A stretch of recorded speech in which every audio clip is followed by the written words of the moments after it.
പാലസ്തീനിലെ west ബാങ്കിൽ സേവനമനുഷ്ഠിച്ചിരുന്ന കത്തോലിക്ക വൈദികൻ ഫാദർ ലൂയിസ് സൽമാനെ ഇസ്രായേൽ ഭരണകൂടം പുറത്താക്കി.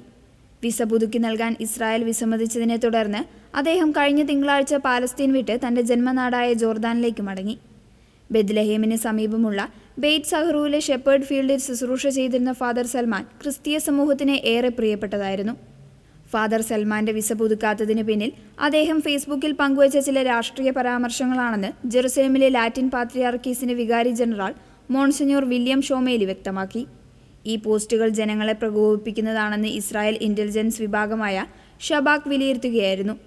വൈദികനെ സംരക്ഷിക്കാൻ സഭ പരമാവധി ശ്രമിച്ചുവെങ്കിലും ഇസ്രായേൽ അധികൃതർ വഴങ്ങിയില്ല എന്ന് സഭാ നേതൃത്വം പറഞ്ഞു. തന്റെ ഇടവക അംഗങ്ങളോടും യുവാക്കളോടും യാത്ര പറയുമ്പോൾ ഫാദർ സൽമാൻ വികാരാധീനനായി. ഞാൻ സ്നേഹിച്ച പാലസ്തീൻ വിട്ട് എൻ്റെ മാതൃരാജ്യമായ ജോർദാനിലേക്ക് മടങ്ങുകയാണ്. സത്യം സംസാരിക്കുന്നതിന് വലിയ വില നൽകേണ്ടി വരുമെന്ന് എനിക്കറിയാമായിരുന്നു. ക്രിസ്തുവിനെ പോലെ സ്നേഹത്തോടെ ആ വില ഞാൻ നൽകുന്നു. പിതാവേ, ഇവർ ചെയ്യുന്നത് എന്താണെന്ന് ഇവർ അറിയുന്നില്ല. ഇവരോട് ക്ഷമിക്കണമേ എന്ന് പ്രാർത്ഥനയോടെ ഞാൻ മടങ്ങുന്നുവെന്ന് ഫാദർ ലൂയിസ് സൽമാൻ പറഞ്ഞു. ഏപ്രിൽ അവസാനം ഫാദർ സൽമാനെ ഇസ്രായേൽ ഉദ്യോഗസ്ഥർ മണിക്കൂറോളം ചോദ്യം ചെയ്തതായി റിപ്പോർട്ടുകളുണ്ട്. സുരക്ഷാ കാരണങ്ങളാൽ അദ്ദേഹം രാജ്യം വിടുന്നതാണ് നല്ലതെന്ന് ലാറ്റിൻ പാത്രിയാർക്കേറ്റ് നിർദ്ദേശിച്ചിരുന്നു. സഭയുടെ ആഭ്യന്തര കാര്യങ്ങളിൽ ഇസ്രായേൽ ഭരണകൂടം ഇത്ര നേരിട്ടിടപെടുന്നത് ആദ്യമായാണെന്ന് ചില ഉന്നത വൃത്തങ്ങൾ നിരീക്ഷിക്കുന്നു. ഈ വിഷയത്തിൽ ശക്തമായ നിയമ പോരാട്ടത്തിന് സഭ ഒരുങ്ങുന്നതായാണ് വിവരം.